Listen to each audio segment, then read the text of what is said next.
Ó malta, estamos então à espera que o Filipe se junte a nós. Eu tenho sempre que parar os diretos porque só temos aqui um espaço de tempo, só posso ser diretos de 1 hora e o Instagram bloqueia os diretos se eu passar da 1 hora para a frente.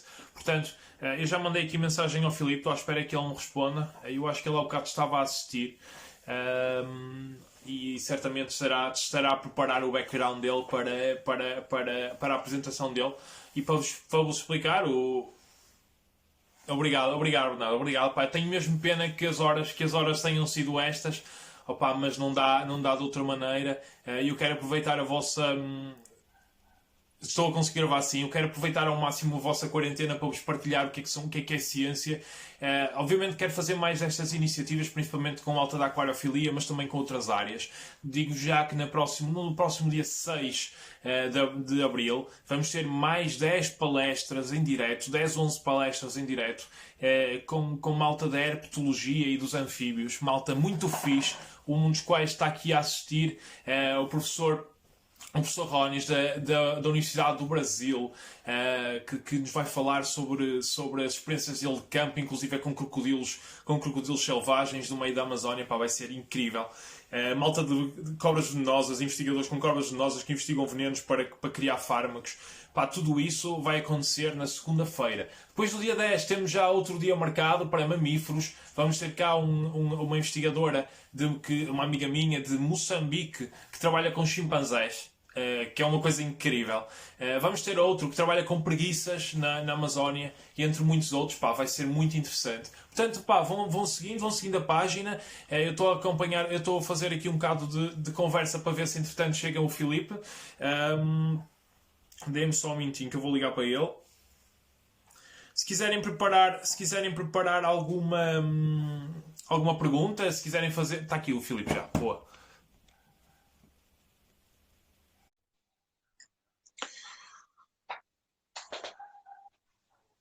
Ó João, Alô? pelos vistos estávamos em canais trocados, eu estava à tua espera na minha live, no meu direto, e tu à minha espera aqui. Pelos vistos, pronto, já está a funcionar. Vamos então começar. Antes de mais, é um prazer, muito obrigado pelo convite. Estou ao teu dispor para aquilo que queres perguntar. Consegues-me ouvir? Consigo te ouvir perfeitamente, está muito bom, Filipe, está muito bom. Não, Consigo ver maravilha. as ligações atrás de ti. Não Ahm, está nas melhores condições, mas se quiseres depois posso-te mostrar, mas não está nas melhores condições. Eu posso explicar porquê. mas quero que comeces a falar de ti, do teu percurso, desde que iniciaste a aquariofilia, que acredito que tenha sido como todos nós, e que depois até onde chegaste. Ora bem, a aquarofilia para mim, eu acho que, assim, eu acho que em geral começou como toda a gente, embora com uma grande desvantagem, porque hoje em dia nós temos internet, certo? Quando eu comecei, não era da altura do modem, a gente tinha que ligar o modem, ou seja, a informação, a internet estava disponibilizada, não era mais abundante, não havia grande informação. E obviamente a gente cometeu as maiores atrocidades de utilizar os globos com os peixinhos vermelhos e por aí fora.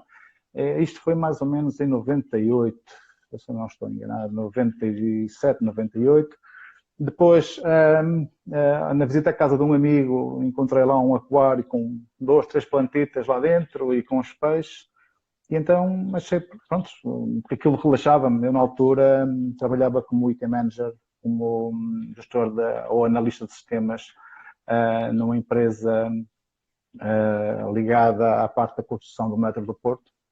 E então, como sendo uma parte de um projeto profissional muito, muito estressante, acabei por encontrar no aquascape, na aquariofilia, algo que me pudesse relaxar.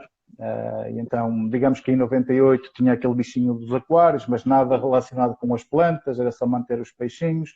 A informação era muito escassa e depois, mais tarde, em 2003, 2004, foi quando comecei a montar o meu primeiro plantado.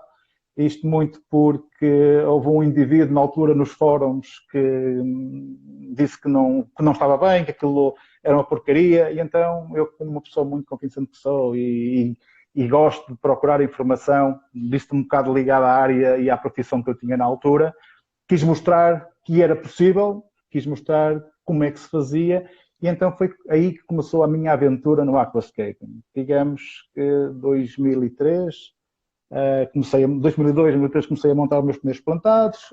Em 2005 ganhei o meu primeiro concurso internacional, porque tornei-me um bocadinho obcecado em relação a isso. Depois foi 2005, 2006, tive em 2007 o segundo prémio, 2008 o primeiro e terceiro prémio, ou seja, depois chegou uma altura que passei a ser convidado para ser júri dos concursos e não participar. Mas foi nessa altura, porque, digamos, eu tive a sorte, e posso dizer que isto, como tudo na vida é preciso ter sorte, e tive uma sorte muito grande. Lá está, quem não arrisca não petisca, e neste tipo de situações eu tive uma ideia de um conceito de criar uma árvore dentro do aquário, e essa árvore tornou-se um volte-face em tudo aquilo que era conhecido na aquariofilia naquela altura. Como em tudo na vida, tudo que é estranho as pessoas rejeitam, as pessoas criticam, até que passam a gostar e depois passam a amar, passam a idolatrar da pessoa e passas a ser conhecido em todo o mundo por um trabalho que fizeste. Digamos que a minha sorte em tudo isto foi isso. Foi ter construído o primeiro pinheiro, um projeto muito interessante num aquário muito pequenino, ficou conhecido internacionalmente. Vê lá, isto foi em 2004 que eu comecei, em 2005 foi quando foi apresentado ao mundo através de um concurso internacional. E ainda hoje, 15 anos depois, existem pessoas que querem replicar aquele aquário. Ou seja, com tantos anos, isto ao fim de 15 anos, houve uma evolução tão grande no aquascaping. É fascinante como as pessoas pegam no teu trabalho de há 15 anos atrás e querem replicar aquilo. Ou seja, tenho uma história assim um bocado caricata. Estava a falar com um familiar e na altura estavam à procura de umas árvores para um projeto qualquer na escola, de biologia, alguma coisa do género, e estavam à procura de um pinheiro manso e encontraram o pinheiro, a tal árvore do aquário que eu tinha feito, o segundo, não o primeiro, e imprimiram aquilo, levaram para o trabalho na escola como sendo algo que fosse real, quando na verdade viram lá os peixes, depois mais tarde disseram, espera lá, mas isto não é uma imagem real, isto é de um aquário. E depois vieram a ver que o trabalho era meu, e na maior coincidência, quando a gente se cruza na rua, disseram, epá, olha que coincidência tramada que aconteceu isto assim, assim, assim.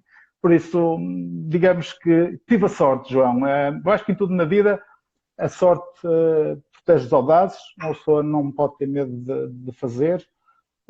Tive a felicidade de ter esse conceito, essa ideia, ser o primeiro no mundo a criar esse estilo, muito conhecido pela parte de diorama, e foi a partir daí que acho que os patamares subiram, ou seja, tentar me interessar cada vez mais, meter-me noutros concursos, arranjar alguns patrocínios também, porque é muito importante nesta área, e comecei a ser conhecido mundialmente por causa daquele aquário. E tu sentes que estavas a falar aqui sobre a malta replicar o teu pinheiro 15 anos depois, e eu acho que esta questão é uma questão que se coloca bastante, que é, tu sentes que a malta tem ideias novas disto que é o aquascaping, ou tenta todos copiar uns aos outros? Ou seja, há os masters do aquascaping e depois a malta tenta copiar. Digamos, se a gente vai, eu considero isto das duas formas. Eu não acho errado que se copia, ok? É muito difícil ao fim destes anos todos, estamos a falar provavelmente 25 anos, que existe algo aquascaping. Começou com um pioneiro com o Takashi Yamano, japonês, provavelmente por volta dessa altura, porque foi quando se começou a encontrar a primeira informação, a introdução do CO2 dentro do aquário, da Natura Aquarium, que seria completamente desconhecido para toda a gente. E digamos que toda a gente utiliza alguém como inspiração para tentar reproduzir alguma coisa. Eu não acho errado, porque assim, é muito difícil hoje em dia, ao fim de tantos anos, 25, talvez mais, um bocadito, mas de tu teres uma ideia original, porque tu tens tanta gente hoje em dia a fazer aquascaping. Se a gente considerar, por exemplo, o caso da Indonésia, são milhões. Eu tive o prazer de lá de visitar o país e de ver ao vivo como é que eles montam os aquários e conseguiram juntar, para teres uma ideia, cerca de 200 pessoas num pavilhão para fazer um evento ao vivo, montar um aquário no momento, que depois teriam de ser avaliados por alguém, neste caso por mim e por mais uns restantes juras, mas juntar 200 pessoas repare, 200 pessoas num evento ao vivo, imagina a quantidade de pessoas que não existe naquele país a fazerem aquascape. Exatamente. Então quer dizer que existe tanta gente que é muito difícil hoje em dia tu criares algo novo. É algo que está muito batido. É lógico que tens várias formas de fazer, notas pelo tato final, da forma como tu finalizas o aquário, com mais ou menos qualidade. Pessoas que se calhar tentam de alguma forma trazer algo, mas acaba por ser um bocadinho repetitivo. E eu acho que também o aquascaping tem modas. Primeiro começou-se com as plantas, depois voltou-se para o hardscape. O hardscape estamos a trabalhar com rochas e troncos. Depois usou-se muito o diorama, depois voltou-se às plantas outra vez, depois... Quando falas nas plantas é o holandês. Não, propriamente, porque assim, hoje em dia, não sei se estás a par desta situação, o que se nota muito é que hoje em dia as pessoas, isto é que vais fazer um curso. Para ser doutor não podes tirar do primeiro à quarta classe, saltas o secundário, vais fazer depois aí 3 ou 4 aulas na universidade e estás formado e vais começar a atender pacientes. O que acontece neste momento, que as pessoas veem tanta informação a nível da internet e como é que se faz, e o hardscape é uma coisa que é facilmente trabalhável, ou seja, as pessoas não precisam de ter grandes conhecimentos, basta só utilizar uma série de pedras e troncos, um bocado de supercola, papel ou filtros de cigarro, como queiram, e vão colar aquilo e com um bocadinho de estética geral daquilo que as pessoas gostam, cada um tem a sua parte estética, como é óbvio, o que é bonito para mim pode não ser para ti, e vão construindo, mas repara que as pedras não se multiplicam. Esta é a situação, as pedras não se multiplicam, da forma como tu as colocas, é uma maquete, tens ali uma parte de hardscape impecável. Agora, em relação à questão das plantas, tens que saber alguma coisa, não é? Porque crescer plantas, ou fazer crescer as plantas, já requer um bocadinho mais. Não é plástico, não estamos a falar de pedras nem troncos. Pegas no martelo e vais partir aquilo. Então, o que acontece atualmente é que tens muita gente realmente a trabalhar a parte do hardscape, mas só depois complementa com um bocadinho de verde, de musgo aqui, umas plantas muito fáceis ali, mas que não requer qualquer conhecimentos básicos sobre aquários plantados. Por isso não significa que sejam holandesas, porque os aquários holandeses são, provavelmente para mim, e acho que para a maior parte dos aquascapers, o mais difícil do hobby. Porque isto não é só colocar as plantas e fazê-las crescer.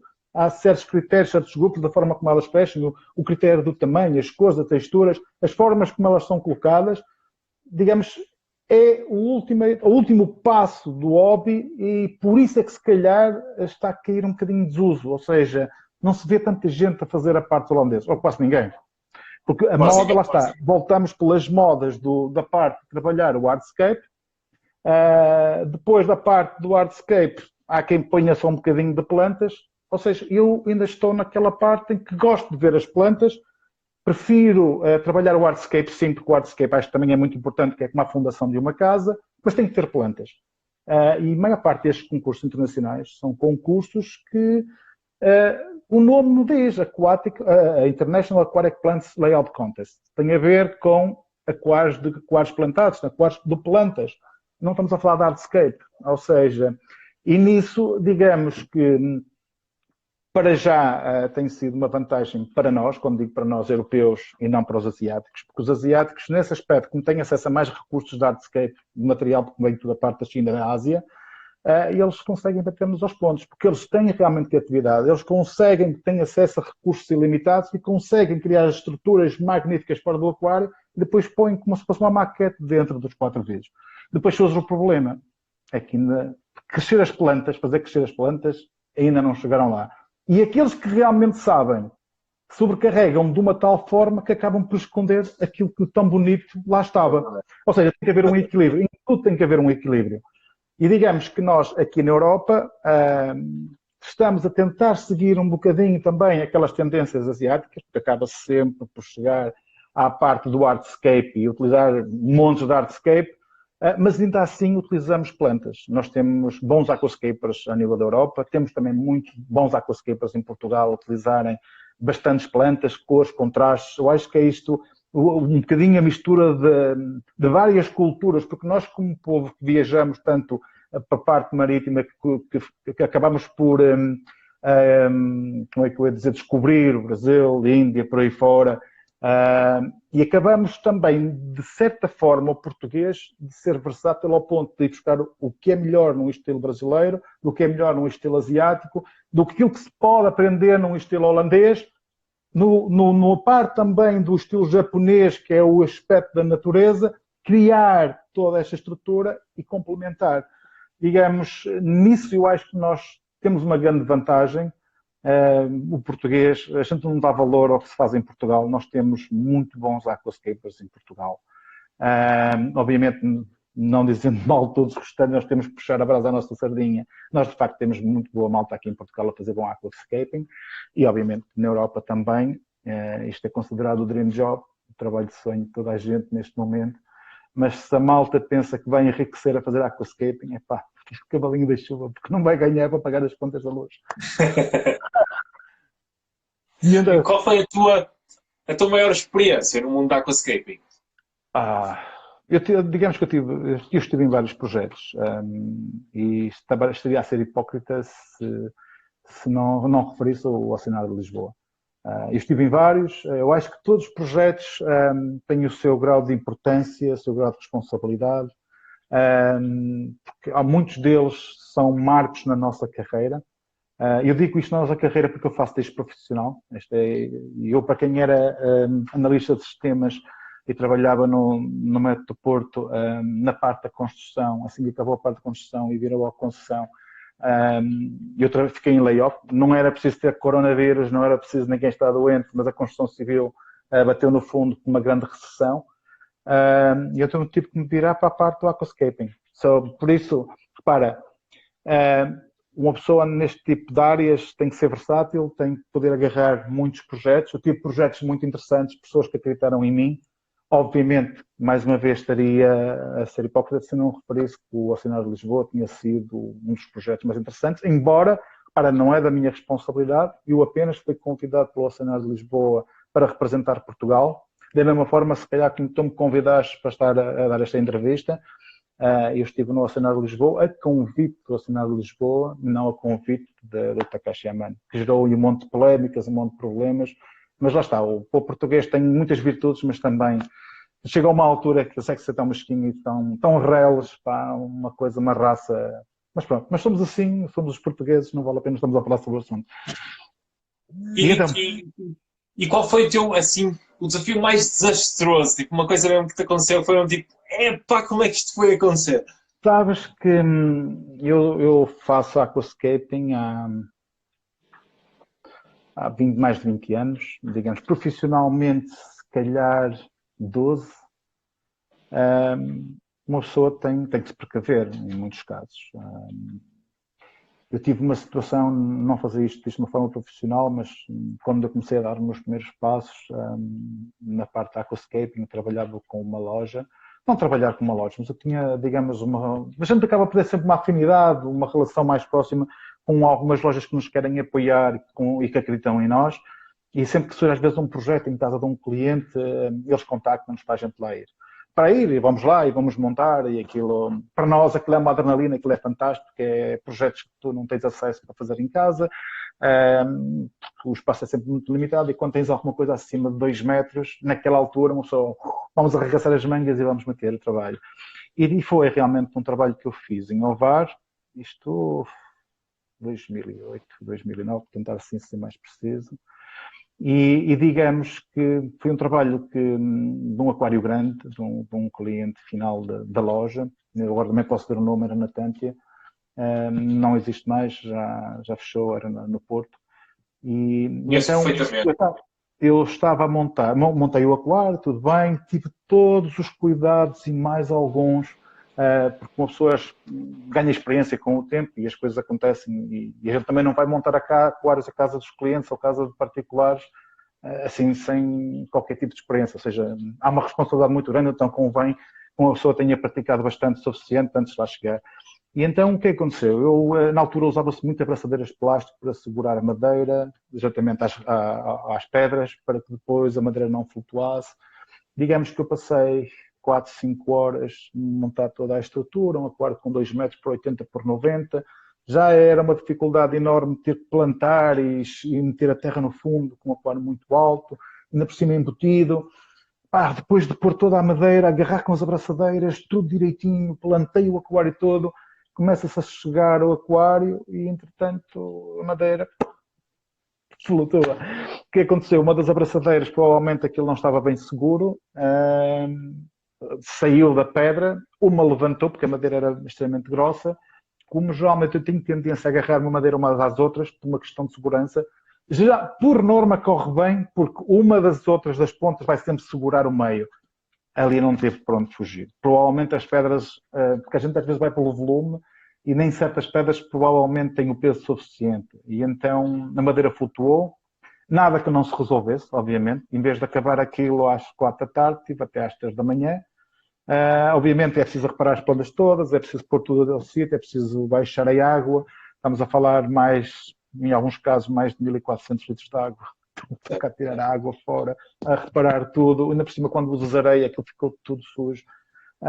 E é lógico, com este tipo de situações, eu montei muito recentemente, foi há 2 anos e meio atrás, um aquário com proporções assim um bocado estranhas na Bélgica, qualquer coisa como 3,20 m por 2,5 m por 1,20 m de altura, assim, uma coisa qualquer. Uma coisa...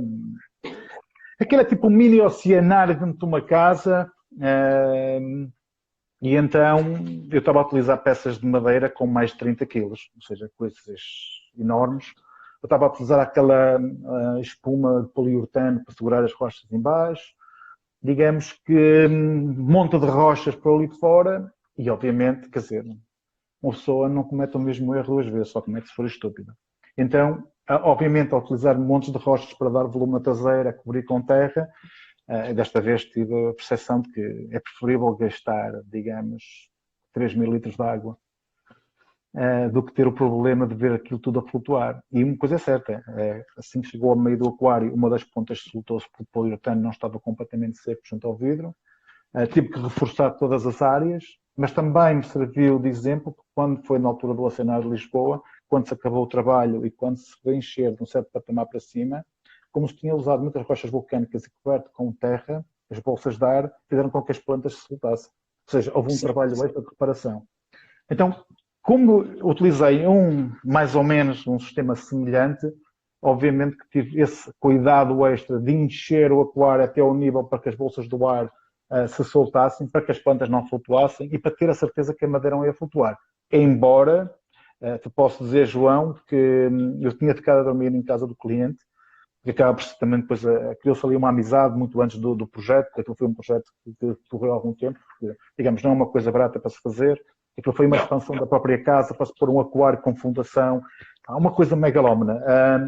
E então eu estava a dormir à casa do cliente, naquela noite não dormi rigorosamente nada, tive um sonho de que estava tudo a flutuar, no dia seguinte entrei, que eu nem queria ver, estava com aquela sensação de que algo tinha corrido mal. Felizmente correu tudo bem. A única peripécia que eu tive, assim como Aquascape, por ter dado a geneira, foi essa situação. Digamos, há algum tempo atrás, mesmo nos inícios não era sequer profissional, e digamos que uma pessoa agora acaba por se guardar num arrisco. E num arrisco, há certas coisas que têm que ter a sua margem de segurança e não se pode arriscar. Um erro comete-se uma vez, uma pessoa aprende, uma pessoa vai verificar 1, 2, 3, 4 vezes antes de se concluir algo, porque eu costumo dizer, uma pessoa para subir na vida, custa muito, mas tu para descer só precisas de um mau trabalho. Nunca mais vais conseguir trabalho novamente. Por isso, aquilo que eu costumo fazer, tento fazer do melhor que consigo, nem que tenha que perder um bocadinho de tempo extra para ter a certeza de que está bem e entregar um produto final de qualidade. Se calhar por isso é que faz um bocadinho a diferença a posição e o patamar em que eu estou para todos os restantes, porque eu não levo as coisas numa brincadeira. Para mim, a aquascaping é divertimento. O trabalho para mim é algo que me dá prazer, mas levas as coisas muito a sério. A gente pode brincar, a gente pode sorrir, mas sou uma pessoa extremamente exigente e sou mais exigente ainda mais comigo mesmo. Por isso, eu acho que a gente só consegue subir na vida se tiver um grau de exigência muito elevado e se formos nós os nossos maiores críticos em relação ao trabalho que fazemos. Eu, quando termino um aquário, sou o pior crítico, é dizer, isto podia estar melhor. Isto podia estar melhor. Obrigado, Filipe. Também só temos aqui 5 minutinhos. Mostra aí o teu aquário que está atrás de ti, embora não esteja nas perfeitas condições, só para a malta assim, eu antes de mostrar, pronto, só vou fazer um pequeno resumo. Infelizmente, devido à parte do coronavírus, nós estamos todos por casa, mas este ano, para mim, seria um dos anos mais atarefados, digamos, porque temos a Interzoo, era a Interzoo, e tinha uma agenda tão ocupada que provavelmente ia passar mais tempo fora aqui em casa. E digamos que desde o início do ano até à data, há 3 semanas atrás, eu estava em viagem. E digamos que nessa altura eu estive quase 4 semanas fora, tive cá só 3, 4 dias. Obviamente não sou a verificar o aquário, mas isto não é tão importante como se eu tenho outros trabalhos para se fazer, porque eu estive em Bélgica, Holanda, Bélgica, depois vim a Portugal, estive na Holanda, tive que ir à Hungria, Holanda novamente a regressar. E assim a pessoa olha para o aquário, vê o CO2, mas não liga tanto, não verifica se os níveis de CO2 estão bem ou não estão. O que aconteceu? Eu tive o aquário 3 semanas sem CO2, 2 calhas de luz ligadas quase a 100%, 11 horas por dia. Digamos que a situação não era muito animadora. Depois, obviamente, vim em quarentena, porque quando vim já foi no pico em que a Itália estava com um monte de pessoas infectadas. Espanha ou Barcelona tinha acabado de cancelar a entrada do aeroporto de todos os voos. Obviamente eu não consegui encher a garrafa de CO2. Felizmente consegui, agora muito recentemente, encher. Então agora estou a trabalhar contra o prejuízo, ou seja, estou a tentar recuperar, embora porque este aquário era suposto ter sido já desmontado, porque este é o aquário de concurso do ano passado, era suposto ser o aquário de concurso para o ano que vem. Embora com estas peripécias de vírus, corona, lockdown, está tudo em quarentena, só recentemente há 2 dias é que eu arranjei o CO2. Tenho um balastro de uma calha, avariou, queimou. Por isso, uma pessoa nestas coisas também não pode lutar contra a vontade ou fazer com que tudo funcione às mil maravilhas. Por isso é que eu digo, não está nas mil maravilhas, embora já está melhor um bocadinho. Eu acredito que isto, mais 1 ou 2 semanas, irá ficar no ponto. Então aí sim irei fazer uns vídeos para o YouTube e mostrar que é possível recuperar um aquário que estava uma lástima em alguma coisa bonita. Então eu vou-te mostrar o que aqui está. Eu tenho que ligar as luzes porque eu tive que baixar a intensidade, senão caso contrário a gente não se conseguia ver. Ok? Vamos lá então, eu tenho que só puxar aqui a intensidade, porque isto está nos limites. Ok, vou-te mostrar. Nada que me orgulhe do que aqui está, tanto que o aquário acabou por ser podado há 2 semanas, também ainda não está, digamos, na sua melhor ou na amplitude ou qualidade. Ok? Então vamos lá mostrar o que eu tenho aqui.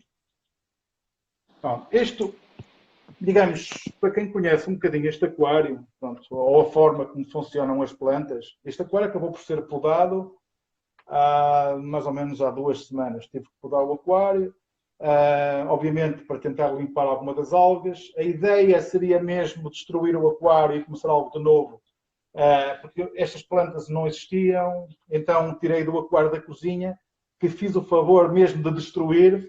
Porquê? Porque assim é uma forma que eu tenho mesmo de o arranjar, e vou fazê-lo amanhã. Eu vou tentar me afastar um bocadinho para que vocês possam ver. Este aquário, claro que já teve dias melhores, mas pronto, é o que está aqui, é o que existe. Eu vou tentar recuperar. As plantas já estão novamente, para quem sabe, já estão novamente a lançar os novos brotos. Isto é uma questão de mais 1 semana, 2 semanas e já vamos ter as plantas com cor e bonitas. Aqui lá estão as algas, elas apareceram em massa, como vês aqui. Aí nos troncos estão carregados de algas, e aqui também. Mas digamos que isto não é nada para aquilo que estava anteriormente, porque isto estava uma lástima. Ou seja, o aquário, não digo que era mais algas do que de plantas, mas para lá caminhava. Porque repara, uma iluminação, eu juntei as duas porque uma delas, como podes ver, está desligada, e digamos que este aquário já apresentou melhores dias. Mas pronto, algas para mim, digamos que não é uma coisa que me preocupe. Obviamente que eu gosto de ver o aquário limpinho. Para quem viaja tanto, como o meu caso, uma pessoa tem que se habituar a este tipo de situações, porque não é só em nossa casa, não é só em nossa casa que isto acontece. Atenção, porque se a gente fosse desmontar um aquário só porque tem algas, estávamos bem tramados, porque temos que ter em consideração uma coisa. Os nossos clientes também têm aquários, também têm algas, e a gente não pode dizer que ao fim de 3 semanas de ter montado o aquário e de estar desequilibrado, temos que desmontar e começar outra vez. Aquele investimento que você fez, ponha o dinheiro fora e vamos comprar novas plantas. Ou seja, não é assim que funciona. E então, o facto de ter algas, a mim, desde que elas estejam sob controlo, mais de menos dias elas aparecem. Ou seja, tens que equilibrar o aquário, agora já tenho o CO2, tudo fantástico, andei a limpar, arranjei também mais uns peixinhos para limpar. Isto ao fim de mais 2, 3 semanas, isto fica em condições. Não é algo que me preocupe. Eu conheço uma série de pessoas, parece um bocadinho de algas, aquilo é um pavor, aquilo é um terror. Ou seja, mas as coisas não são assim. Algas, elas vão, desaparecem. Convém que elas, por exemplo, se os fazes de nível profissional, obviamente é preferível ter as algas no aquário que tens em casa, e é aqui que eu faço as minhas experiências, e não em casa do cliente.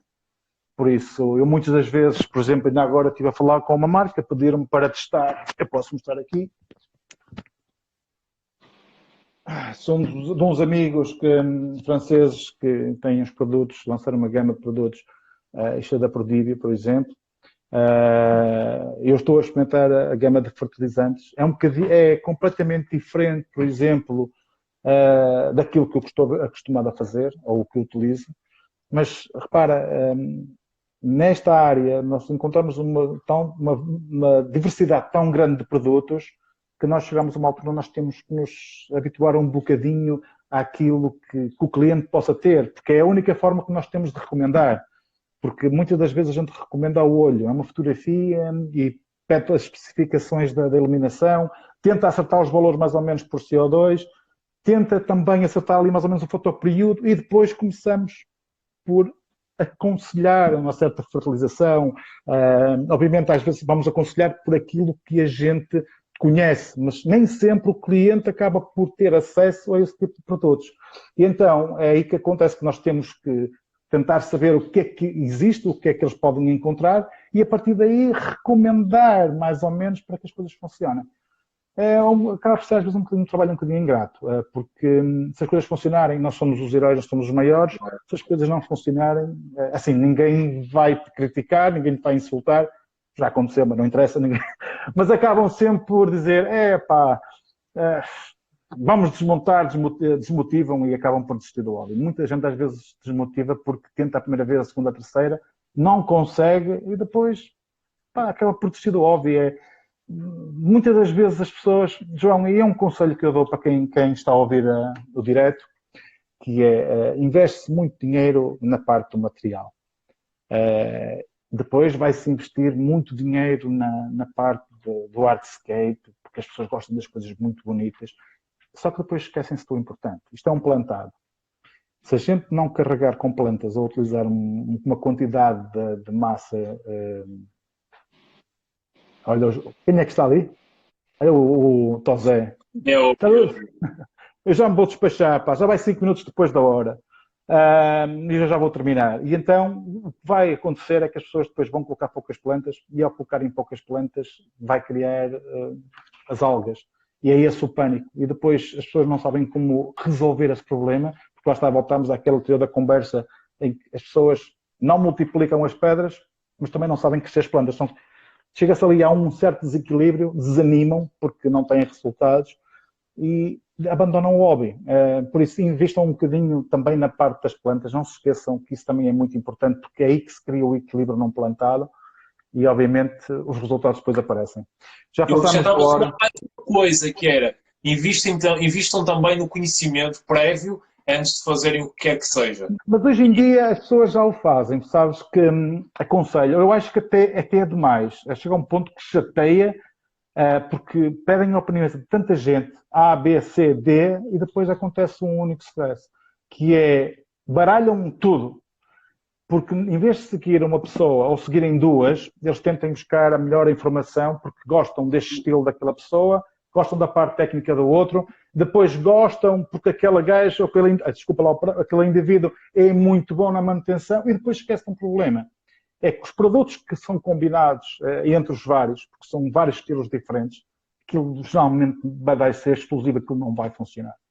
E então as pessoas devem-se, quando perguntam e se acreditam na pessoa, ou no Aquascaper, ou alguém que estão a pedir conhecimentos, se essa pessoa não mostra que tem conhecimentos suficientes, mantenham-se agarrados a essa pessoa, porque a pessoa está a perder o tempo também para dar essa formação. E depois é chato terem a perguntar a B, C e D, depois mistura-se em tanta coisa e as coisas realmente não dão bom resultado. Filipe, muito obrigado por este bocadinho. A próxima vez marcamos 1 hora e meia. Temos conversa, pano para mangas, nunca mais acabamos. Está ali o nosso colega dos tanques lá de casa a dizer que é uma pena ser 30 minutos. Opa, isto foi uma iniciativa teste. Certamente que haverão muitas mais e poderemos estar aqui a falar 1 hora, 2 horas, o tempo que for necessário, até mostrar aqui alguns exemplos. Sabes que o mal disto, para quem me conhece, nós podemos estar aqui tempo infinito. Temos sempre motivos para discutir. E o pessoal já está a rir porque eles sabem muito bem que eles quando vão aos workshops eles têm que cramar comigo, mas no fim chega-se ao fim das 3, 4 horas e não me são capazes de reclamar e dizer que é curto, que eu que devia ter falado mais e devia ter mostrado mais algumas. Mas lá está, voltamos nisto. João, obrigado pelo teu convite e espero que se possa repetir uma outra vez. Tá? Muito obrigado a todos. Obrigado. Um abraço. E mantenham-se em casa, mantenham-se de quarentena. E lavem as mãos. É assim, o Aquascaper tem sempre essa vantagem, está sempre com as mãos molhadas, não há vírus pelo pego. Tá? Um grande abraço a todos. E obrigado por terem assistido à live. Ok? Um abraço. Obrigado.